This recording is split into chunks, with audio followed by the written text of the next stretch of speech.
Hi, hello, I'm Marina, that one girl that likes to talk a lot about houseplants, and welcome to Millennial Planter.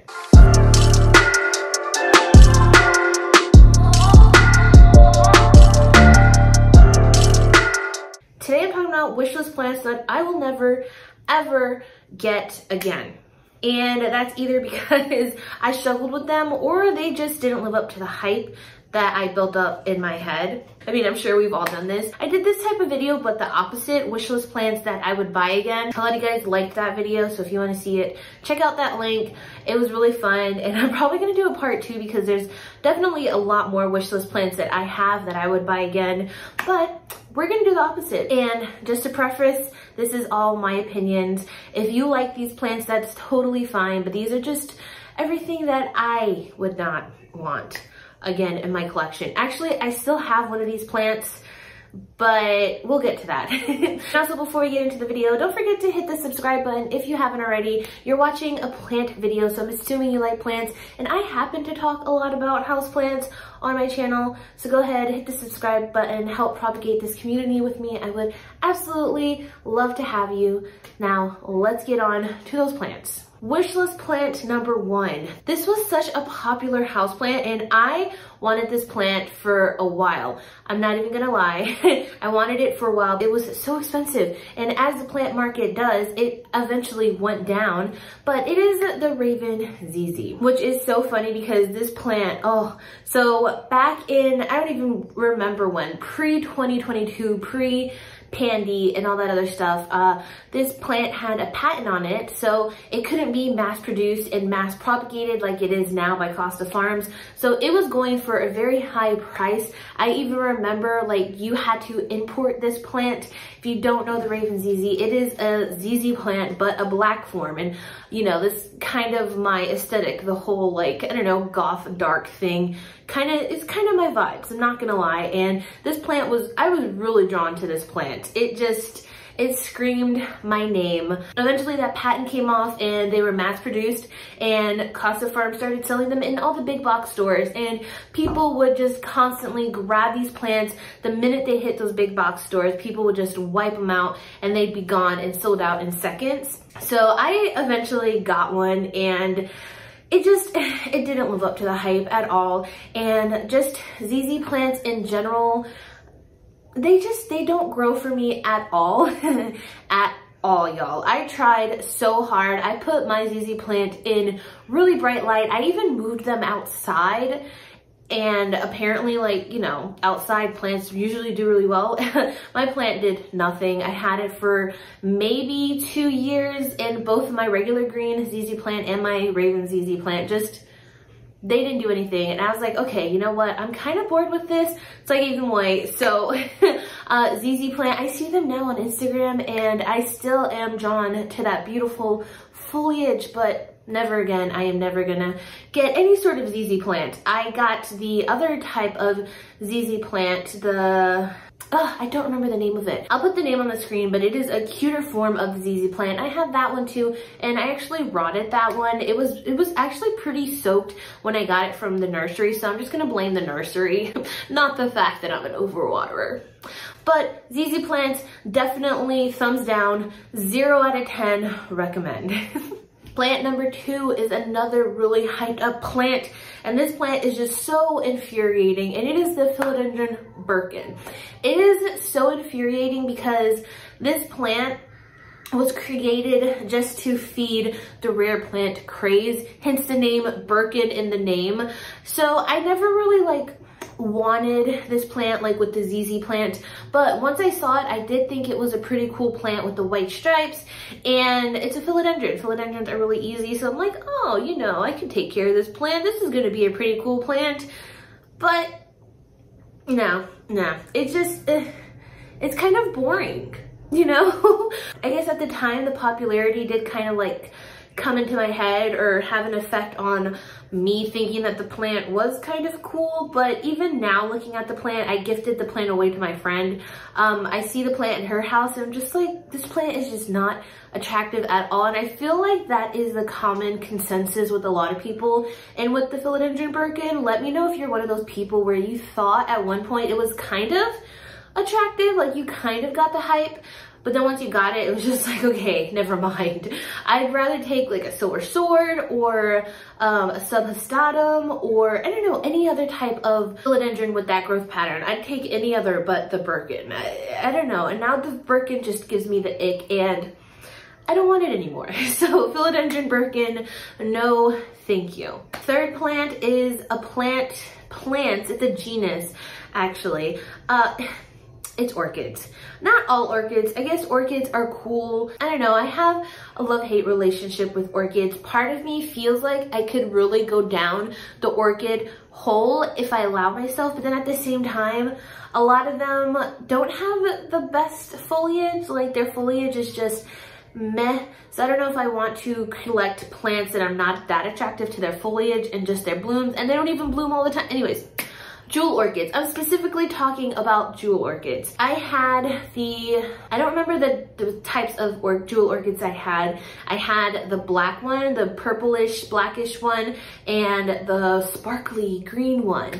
And honestly, the sparkly green one was pretty cute, I'm not gonna lie. It did kind of live up to the hype because those little stripes, the little veination in them is really sparkly and it's really cool. But over time, they once again just didn't do anything for me, like the ZZ plant. I had them in a terrarium, in this really cute terrarium. They were getting really good light and they didn't grow. So actually just recently, a few weeks ago, I went to check on them and they were just in horrible shape. So I ended up having to toss them because it was just, yeah, it was bad. But they didn't live up to the hype in my head that I built up, because obviously plants are just plants and it's just me that's just making up this whole entire world around these plants. And I'm like, wow, jewel orchids, they're really cute. They seem like they're going to be really fun, and put them in a little terrarium together and they can be cute. But no, they both had like 2 or 3 leaves the entire 2 years that I had them. I don't know what that's about. And it gets to a point with plants where you don't like them, so you kind of unconsciously don't give them the correct care that they need, and so then they don't do as well because you're not giving them the correct care. And I'm sure that had something to do with it, but yeah, they just, not for me. Also, when I look at more mature specimens of this plant, they're still not, I don't know, they're just not impressive to me. So jewel orchids, yeah, not for me. Really cute flowers, I guess. I never saw them flower in person, but on Instagram they look really cute. They kind of remind me of Maranta flowers, and Maranta flowers are just so cute and dainty. Jewel orchids and just orchids in general, yeah, not my thing. Plant number 4 of wish list plants I would never get. This one should be automatically like number 1 on this list. I will never, ever get this plant again. Philodendron Brandy. Wow, there's a lot of philodendrons on this list. I really do love philodendrons though. Philodendron Brandy was such a letdown, and I hear people say this all the time, so I know it's not just me. But what it is about philodendron brandies, they need a lot of humidity and a lot of like really concise care that I just don't want to give. I'd take my Philodendron Brandy Fantasy over a Philodendron Brandy. I'd take a Philodendron El Chaco over a Philodendron Brandy. There's just so much more uncommon philodendrons that you can collect that don't need as much particular care as the Philodendron Brandy. I don't understand. I've had this plant twice, and both times they just were horrible. They grow absolutely horrible. Their leaves are constantly growing in wonky. If the watering is wrong, if the humidity is wrong, if the light is wrong, any little thing can just send them down a wormhole. I don't know. It's just, it's so infuriating, and it's such a letdown because their mature leaves are actually really beautiful and something I can get behind. But why do you guys have to be so difficult? Why? I've seen very few people on social media that can grow them successfully as well. So I feel like that says something about the plant. I would like to know if Philodendron Brandy is a hybrid or if it's like a plant on its own. Because if it's a hybrid, then those are 2 crosses that do not need to happen ever again. I mean, honestly, I could just I could trash talk Philodendron Brandy for days because it is a philodendron I really wanted for so long. And the first one I got, I actually won in a giveaway at the very early stages of my plant journey, and I was so excited, but then so let down. Like, so let down because my leaves started to come in wonky. They started to come in really, really small too. Let me tell you now, if Philodendron Brandy is on your wish list, don't get it. I mean, maybe you do get it. Maybe. Don't take my word as Bible. Maybe you do get it, and then let me know your experience, because your experience might be different than mine. But Philodendron Brandy was just the biggest letdown, one of the biggest letdowns in my plant career, in my plant parenthood journey. Now, straying away from philodendrons, the next plant on my wish list is a plant I still have. But her struggles really just make me almost regret her. And if you watched a lot of my videos, you probably have heard me complain about her a lot. My Queen Anthurium. Okay, I say almost because I really truly still love her, but God, she is a lot of work. She is so much work. One of the most high maintenance plants, actually no, she is the most high maintenance plant I have in my collection, the most high maintenance plants I've ever had in my collection, and you can just see, like, look at this. What? This is so embarrassing, I'm not even gonna lie, but it's okay because it's all a journey, it's all a learning process. That is what plant parenthood is. It's a learning process, and we're never done learning. But you look at this, look at that. So mind you, I did tear that leaf myself on accident. I do it all the time. But we did go through a period where she was getting too much light. So I think that's what caused these leaves to wrinkle. I have since moved her away from the light, so hopefully it'll be better now. Hopefully, but we've been together for 2 years and I have not yet gotten a beautiful leaf. Before, I did get really nice leaves, but they would always come in and crisp up at the edges, which was always kind of annoying because there's just part of us that want perfect leaves. Like, I know out in nature they're not perfect and pristine, they're tattered, but they're still thriving. So I should be happy with the fact that she is still alive. I am still able to keep her alive and growing, so she is somewhat happy. But then there's also the side of me that just wants one leaf, just one that is not crispy and not torn. Like, can I get that? Please. She also doesn't like to dry out at all, but you can't overwater her, and she likes her humidity. She likes a good amount of airflow. She likes a good amount of light, but not too much light. She also requires you to compliment her daily, and I forgot about that, and I'm sorry. You can tell she's very upset.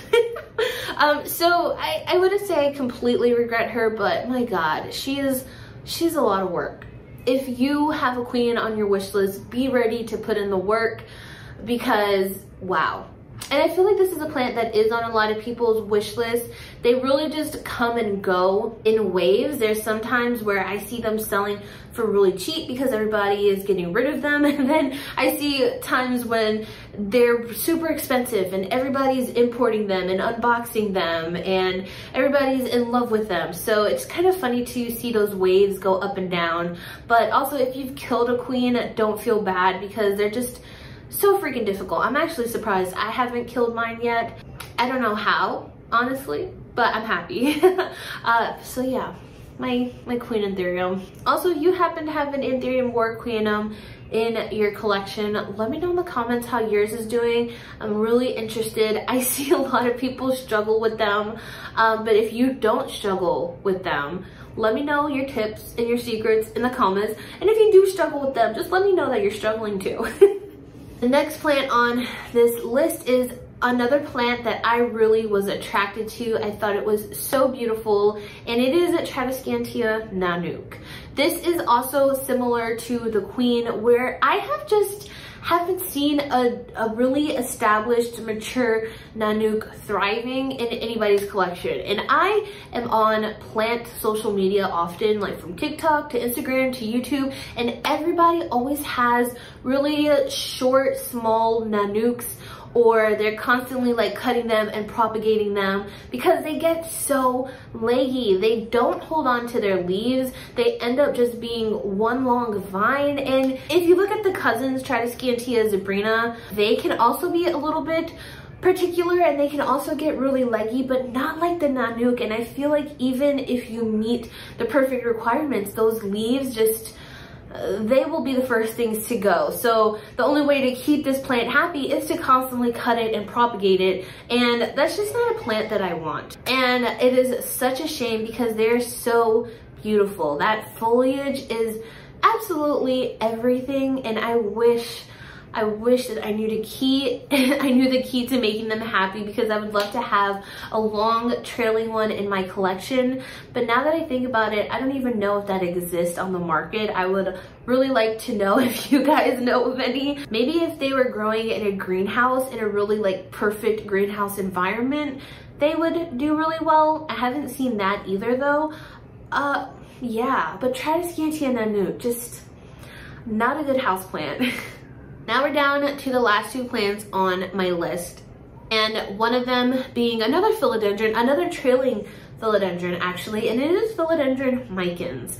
I cannot stand Philodendron Mykins at all. I grow Hartley philodendrons really well. I have a Hartley Philodendron Lemon Lime, I have the all green one, I have a Real, I have a Brazil, I have a variegated Heartleaf. They all grow so phenomenally well. They're actually one of my favorite plants. I prefer them over Apothos any day. They're just so low maintenance. They do really well in low light. Philodendron Mykins, however, do not grow for me at all. They always get extremely leggy no matter what you do.